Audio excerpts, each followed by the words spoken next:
If you're a part of the team that's Brewing Better Days,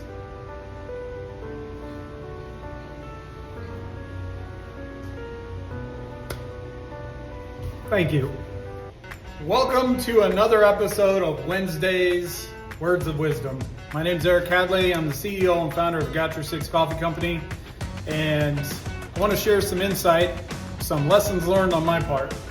So when I started Got Your Six Coffee Company 8 years ago, it was 8 years ago on the 5th of December, I had this grand idea. I had been trying to figure out, I had a bunch of stuff that was bothering me. I had friends that were committing suicide. My uncle had passed away from cancer, and I saw how the VA system basically killed him.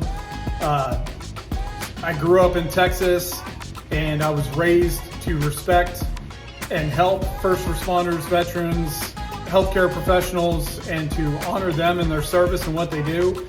And through a culmination of time, I saw all these different things on how society, there's a shift in culture and how they were going to treat veterans, first responders. You know, to me, they're the glue that keeps this country together.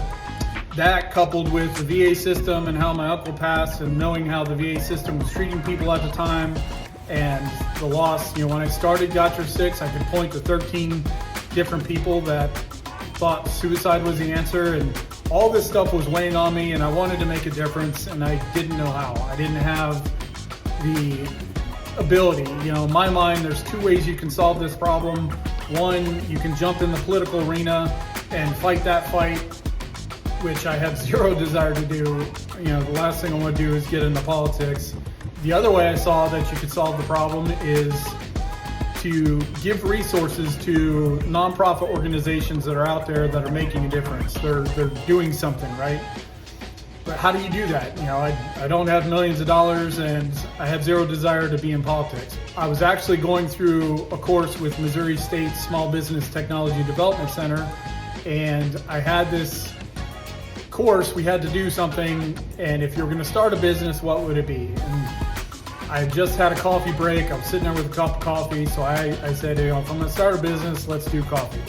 And that's when I started to learn all this information that led me. In the beginning, as I was going through this, I actually had seen, if you know Newman's Own, it's a brand in the grocery store, salad dressings, that kind of stuff. It was started by Paul Newman, and they do 100% of the net profit to support their mission. So I had this grand idea. Let's sell coffee and use 100% of the net profit to support the mission. Well, a lesson learned from that is you can't grow a business when you're giving 100% of the net profit away.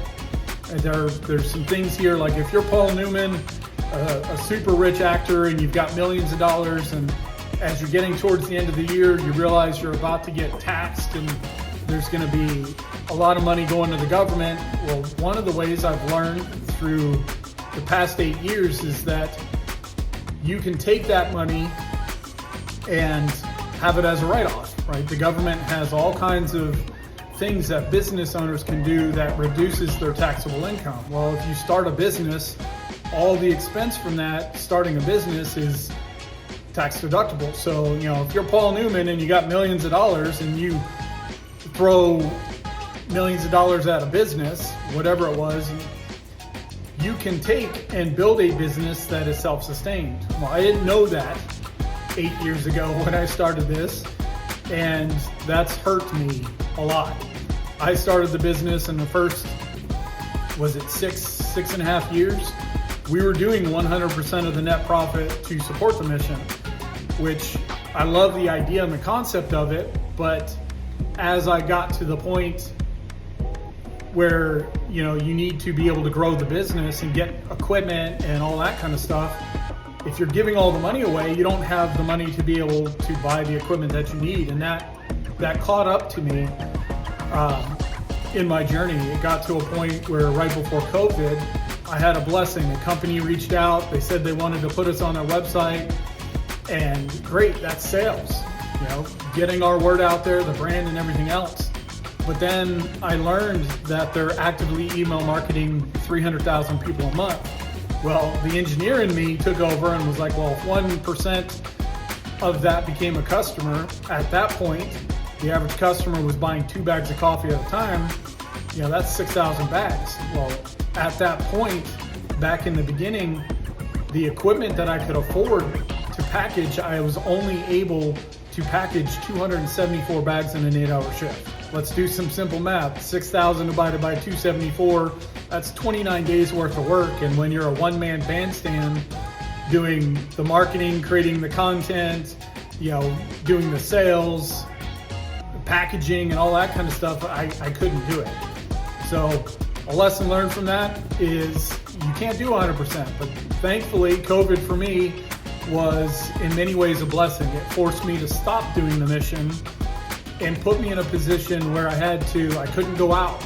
I'm sitting at the dining room table with my wife and she's doing her job and talking, and I'm on the other side of the table trying to do my job and figure out what I can do. Well, I can't prove the mission, so what am I gonna do?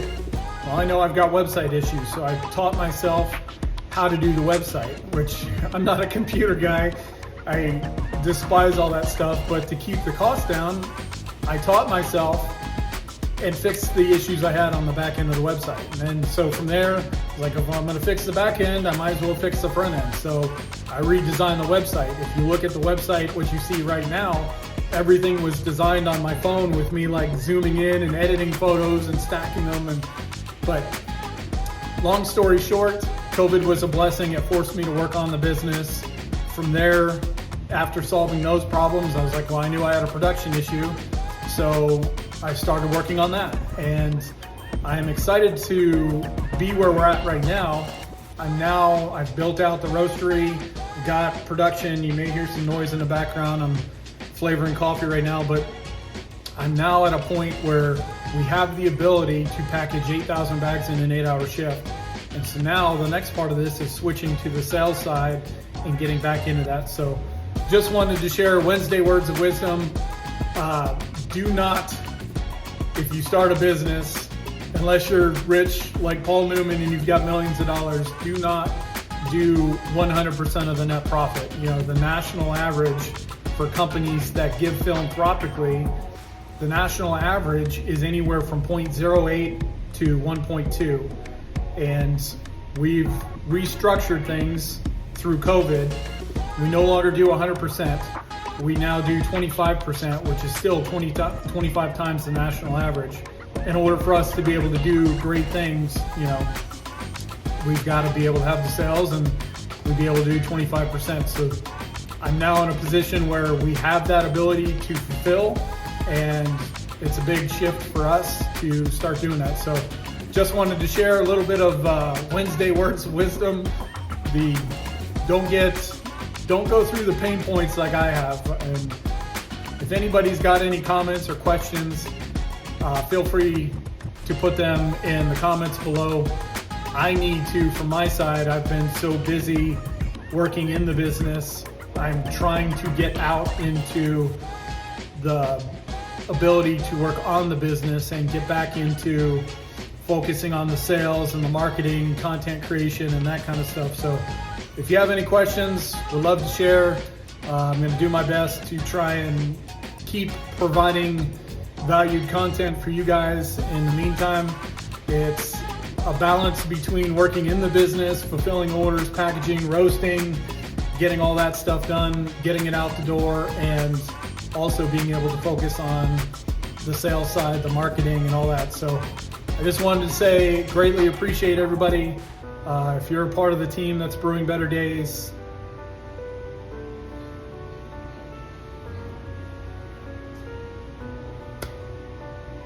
thank you. This has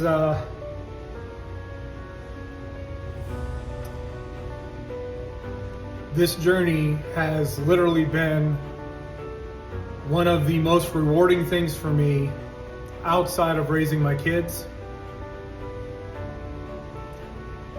The cool part is we're nothing, like we're a small family-owned business that is out there trying to make a difference. We don't have the volume like some of our competitors do, but when we get there, it's going to be amazing. And even without the volume right now, we've still done so much to help people, and it's awesome to know that we've been able to make a difference.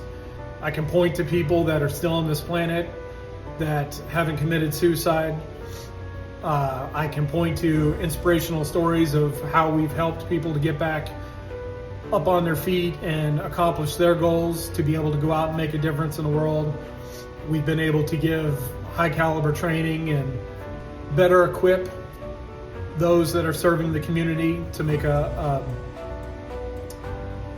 bigger difference in their communities, and none of that would happen without you guys. So just want to say thank you.